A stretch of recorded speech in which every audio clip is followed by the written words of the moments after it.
बिहार, जहां मां जानकी ने जन्म लिया, बिहार जिस धरा ने भगवान बुद्ध को ज्ञान प्रदान किया, बिहार की धरा जहां पर 24वें तीर्थंकर भगवान महावीर का जन्म हुआ, ये बिहार की ही धरती है जिसने मैथिली के महान साहित्यकार विद्यापति को जन्म दिया। ये बिहार की ही धरती है जिसने मैथिली और भोजपुरी को छठ के माध्यम से वैश्विक पहचान दिलाने वाली शारदा सिन्हा, जिन्हें प्रधानमंत्री मोदी जी ने पद्म पुरस्कार से सम्मानित किया, उनकी धरा है। देश के पहले राष्ट्रपति डॉक्टर राजेंद्र प्रसाद जी की पावन जन्मभूमि भी है बिहार।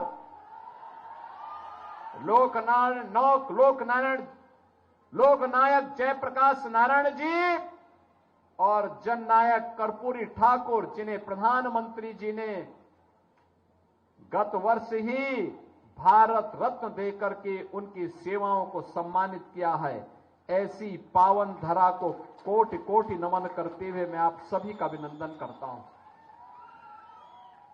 एक गौरवशाली परंपरा के वारिस हैं आप, लेकिन कौन लोग हैं, कौन लोग थे जिन्होंने बिहार के नौजवानों के सामने पहचान का संकट खड़ा कर दिया? वे कौन लोग थे जिन लोगों ने बिहार के अन्नदाता किसानों को आत्महत्या करने के लिए मजबूर कर दिया? वे कौन लोग थे जिन्होंने बिहार के व्यापारी और उद्यमियों के सामने सुरक्षा का भीषण संकट खड़ा कर दिया?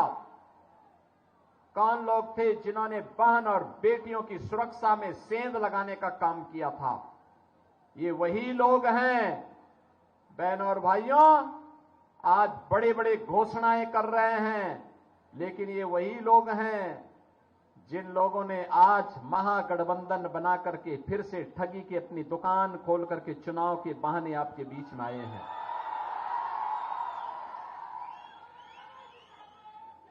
इनको फिर से आने नहीं देना है, आने नहीं देना है। बहनों और भाइयों, मैं आप सबसे इस बारे में स्पष्ट कर देना चाहता हूं, आपने पिछले 20 वर्ष में नीतीश बाबू के नेतृत्व में बिहार को आगे बढ़ते हुए सुशासन की नींव को सुदृढ़ होते हुए देखा है। आज बिहार में क्या नहीं है? रोड की कनेक्टिविटी है, रेल की कनेक्टिविटी है, मेट्रो का संचालन प्रारंभ हो गया है, एयर कनेक्टिविटी है, और वाटरवे, इनलैंड वाटरवे, जल मार्ग की भी कनेक्टिविटी अब बिहार होते हुए उत्तर प्रदेश में काशी और प्रयागराज तक होने जा रही है। बहनों और भाइयों, बिहार में अब एनआईटी है, एम्स है, आईएम है। बिहार में अब इंजीनियरिंग कॉलेजेस की एक लंबी श्रृंखला है और मेडिकल कॉलेजेस का भी निर्माण हो रहा है। बहनों और भाइयों, आज बिहार में वह सब कुछ है। कार्य करने की क्षमता होनी चाहिए, क्यों नहीं हो सकता? आप याद करिए, मोदी जी ने 11 वर्ष में देश के अंदर भारत को वैश्विक पहचान दिला दी। 80 करोड़ लोगों को फ्री में राशन की सुविधा का लाभ, 50 करोड़ लोगों को 5 लाख रुपए हर वर्ष स्वास्थ्य बीमा की सुविधा, 46 करोड़ लोगों के बैंक में अकाउंट खोल करके भ्रष्टाचार मुक्त व्यवस्था, सरकार का पैसा सीधे गरीब के खाते में जाएगा। 12 करोड़ गरीबों के घर में उज्ज्वला योजना का सिलेंडर, 12 करोड़ गरीबों को शौचालय की सुविधा, 4 करोड़ गरीबों को प्रधानमंत्री आवास की योजना, और 3 करोड़ लोगों को फ्री में बिजली के कनेक्शन, ऐसी ढेर सारी योजनाएं, किसानों को किसान सम्मान निधि का लाभ। बहनों और भाइयों, करने की इच्छा शक्ति होनी चाहिए। अब तो बिहार का व्यक्ति बिहार के अंदर रहे या बिहार के अंदर, देश के अंदर किसी भी भाग में चला जाए, अगर राशन कार्ड बिहार का है तो वह उत्तर प्रदेश में भी, मध्य प्रदेश में भी और गुजरात में भी उस राशन कार्ड से राशन ले सकता है। आपके पास आयुष्मान का कार्ड है, उस आयुष्मान कार्ड से आप बिहार में भी और उत्तर प्रदेश में भी स्वास्थ्य की सुविधा का लाभ ले सकते हैं, कोई रोक टोक नहीं है। मोदी जी ने गरीब कल्याणकारी योजनाओं को भी आगे बढ़ाने का काम किया है और विरासत का सम्मान। आप सोचो ना, ये कांग्रेस या आरजेडी के लोग, इनका पार्टनर यूपी में समाजवादी पार्टी क्या करती थी? क्या करते थे ये लोग? कांग्रेस कहती थी कि राम हुए ही नहीं, आरजेडी ने राम मंदिर के रथ को रोक दिया था और समाजवादी पार्टी ने राम भक्तों पर गोली चला करके अयोध्या को लौलुहान किया था। हम तब भी बोलते थे, रामलला हम आएंगे, मंदिर वहीं बनाएंगे, लाठी गोली खाएंगे, मंदिर वहीं बनाएंगे। और डबल इंजन की सरकार एनडीए की यूपी में आई, राम मंदिर बनने से किसी ने रोक दिया क्या? कोई रोक पाया क्या? अयोध्या में राम मंदिर बन गया और सीतामढ़ी में मां जानकी का मंदिर भी बन रहा है।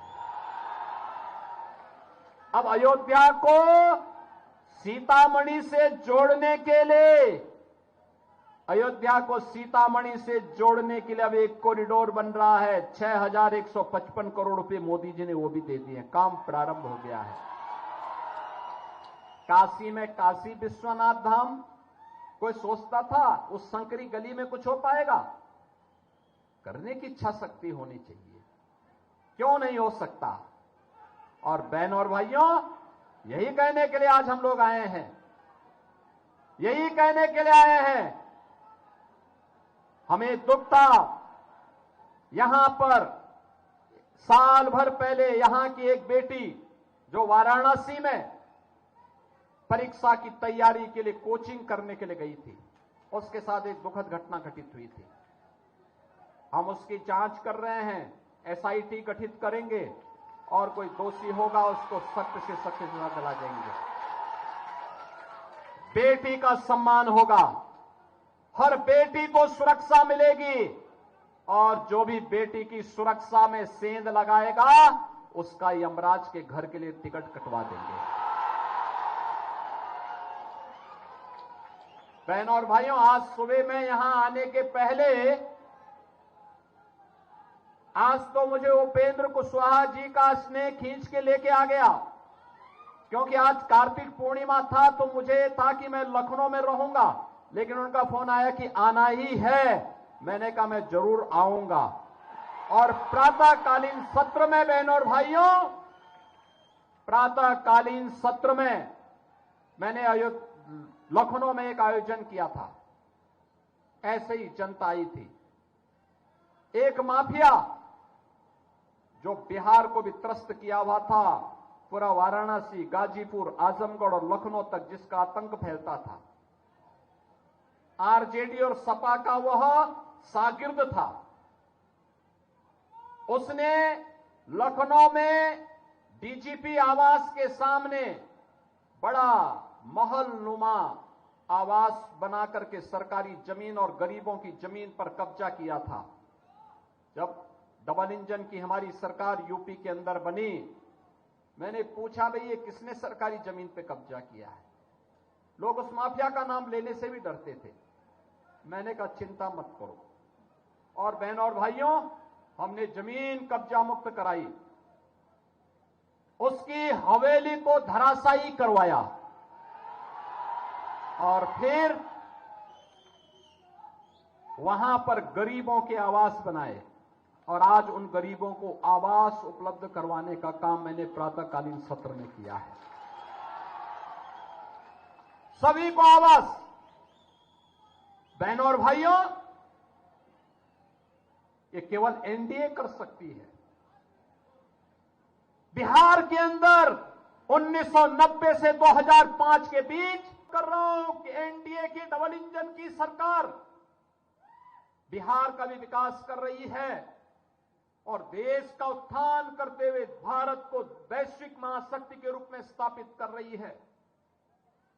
ये तब संभव हो पा रहा है जब मोदी जी का नेतृत्व है, बिहार में नीतीश बाबू का नेतृत्व है।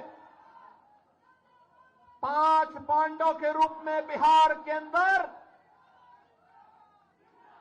एनडीए की इस लड़ाई को आगे बढ़ाने के लिए मोदी जी के नेतृत्व में, नीतीश बाबू के नेतृत्व में, उपेंद्र कुशवाहा जी के नेतृत्व में, जीतन राम मांझी जी के नेतृत्व में और रामविलास पासवान जी के सुपुत्र उनके नेतृत्व में आज ये 5 पांडवों का मजबूत गठबंधन एनडीए के रूप में एक संकल्पित होकर के आगे बढ़ा है कि बिहार में फिर से जंगल राज नहीं आने देना है और जंगल राज के खिलाफ सुशासन की सुदृढ़ नींव पर एक मजबूत बिहार और समृद्ध बिहार के निर्माण की दिशा में आगे बढ़ना है। बहनों और भाइयों, याद करिए, यही बिहार है चंद्रगुप्त मौर्य जैसे महान सम्राट के नेतृत्व में भारत के स्वर्ण युग को लेके आया था। चंद्रगुप्त मौर्य और चाणक्य की जोड़ी भारत को विकसित भारत के रूप में स्थापित करने में, स्वर्ण युग के स्वर्णिम बिहार के रूप में स्थापित करने की दिशा में आगे बढ़ाया था। और फिर से एनडीए का ये गठबंधन स्वर्णिम बिहार के लिए आप सबका समर्थन मांगने के लिए आई है और इसीलिए आपसे अपील करने के लिए मैं भी आया हूं कि बहनों और भाइयों, हम तो बिहार के पड़ोसी हैं। उत्तर प्रदेश और बिहार तो एक साझी विरासत को लेकर के आगे बढ़ता है। जैसे श्री राम और मां जानकी का अटूट संबंध है, पवित्र संबंध है, यूपी और बिहार का संबंध इसी प्रकार की पवित्रता के साथ जुड़ा हुआ है। इसी प्रकार की पवित्रता के साथ जुड़ा हुआ है।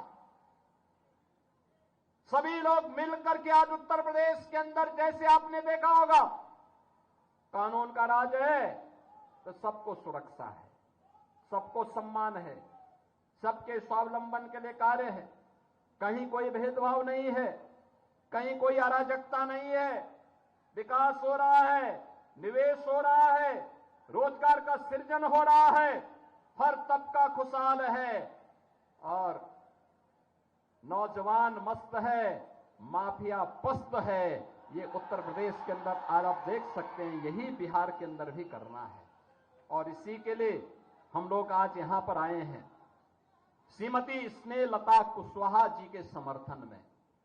बहनों और भाइयों, चुनाव चिन्ह भी उज्ज्वला योजना का रसोई गैस का सिलेंडर है, याद करना,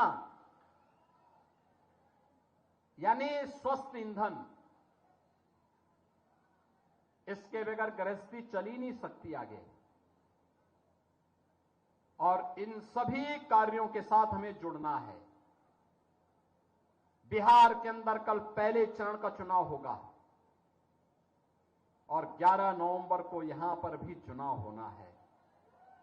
श्रीमती स्नेहलता कुशवाहा जी को आप अपना आशीर्वाद और सहयोग और समर्थन देंगे ना? सभी लोग तैयार हैं ना? एनडीए के प्रत्येक प्रत्याशी को विजयी बना के भेजेंगे ना? सभी लोग सहमत हैं? सभी लोग तो मेरे साथ बोलेंगे, भारत माता की, भारत माता की, भारत माता की जय श्री राम।